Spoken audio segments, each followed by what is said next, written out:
Welcome to the Salmon Runs YouTube. Enjoy the video. You begin by confirming prerequisites so the repair steps succeed.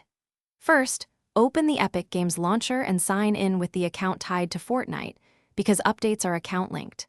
Once done, switch to a wired connection or a strong Wi-Fi and run a quick speed test.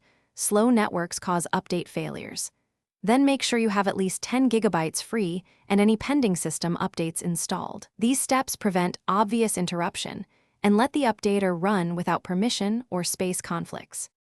Now you move into the detailed execution that resolves most update errors.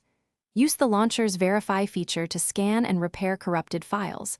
This replaces missing chunks causing the update prompt.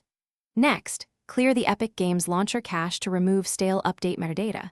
Close the app, delete the saved cache, then restart.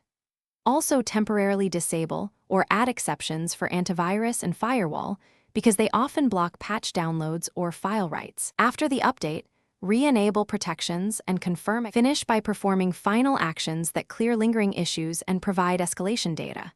If Verify and cache clears fail, uninstall and reinstall the Epic Launcher or Fortnite only to replace stubborn corrupted components. This resets update state. Also update your network drivers and try changing DNS to 1.1.1.1 or 8.8.8 to fix resolution problems that stall downloads.